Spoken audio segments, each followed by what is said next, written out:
Yo, yo, yo, yo, yo, yo. What's up, everybody?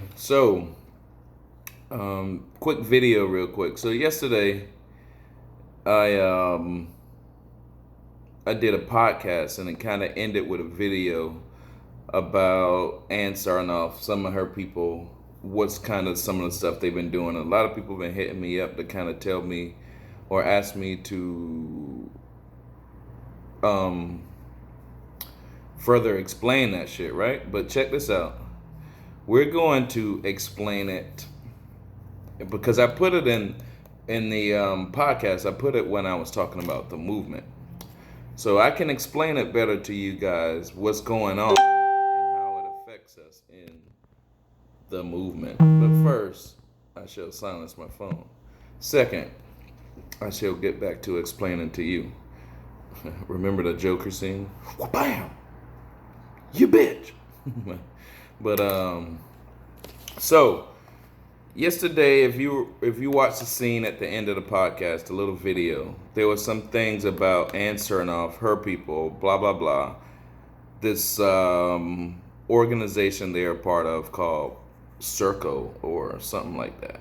But what I wanted to focus on is because he said a part in there, and he said a lot of times when you're investigating something, or you could be, some political figure, some political head want to do something that the establishment or the people, the powers that be, they don't want you to do.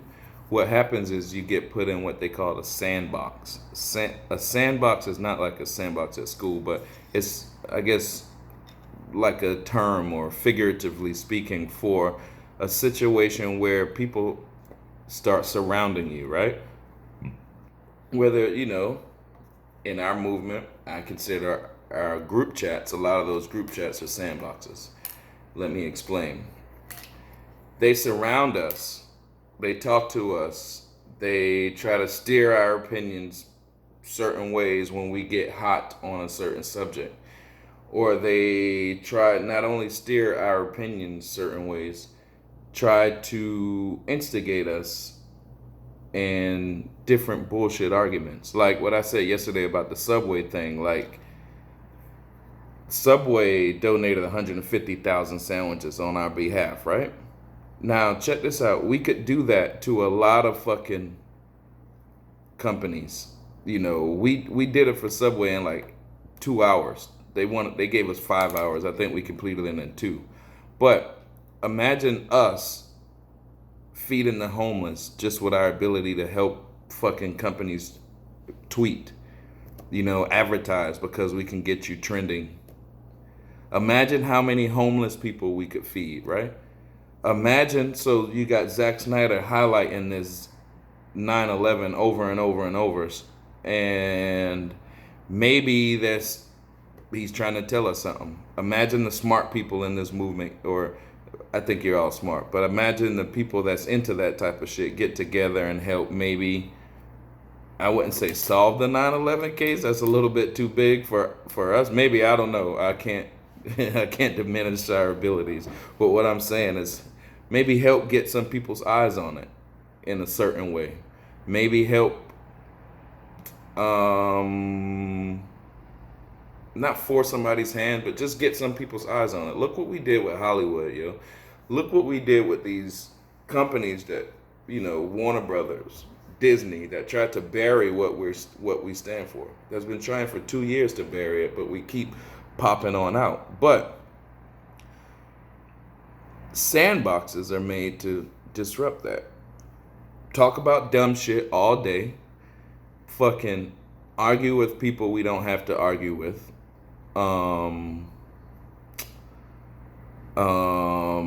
Just basically just do a bunch of bullshit that we don't have to do all day when we could be doing so much more better things.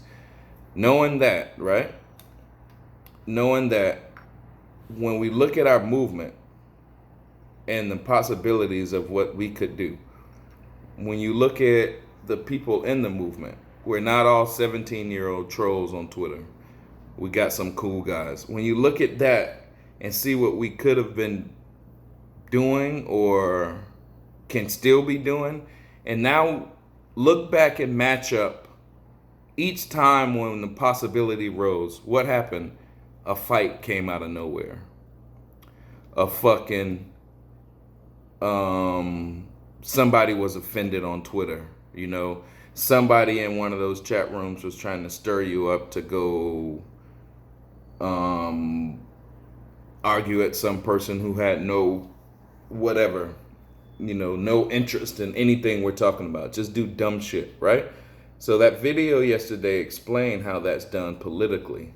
But you see now all of this shit is connected. Politically, Hollywood, sports, internet, gaming, all of this shit is connected. All these people are stepping down. Bob Iger just stepped down. Fucking, you know, I think, what was it, the chairman of communication or director of communication in Warner Brothers stepped down the other day. All kind of shit is going on, and we're in the middle of it, and we can see how we connect in it. But sometimes people in our movement are trying to prevent us from doing anything, and they're in this movement. And what we saw yesterday with this Sarnoff shit, you could see definitely they probably have been in the movement since day one. You can see the power shift. You can see the power struggle. You can see fucking all of these shit connect with different events that happen in our movement. Everything connects. And I think we are coming up where we're finally starting to seeing that. We're finally starting to see that. We're starting to see the saboteurs in this fucking movement. You know, we're starting to see the group, the cliques that really probably don't want this shit to go. And from all of that, you could probably know now this is the biggest shit that probably has went on in anybody's lifetime right here. We're witnessing the biggest shit. So we got to be extremely, extremely more focused. All of this shit is coming out right now, and I'm just trying to get ahead of it with a little video. Might be a little cryptic or anything, but later on you'll be like, damn, that little dude was right. So keep focused. Watch these people who you talk to and tell all your business to. Tell all your information to and tell all your ideas. Watch them. They probably not for us. Now go do some fucking work and get this fucking movie out. Release the Snyder cut, you bitch.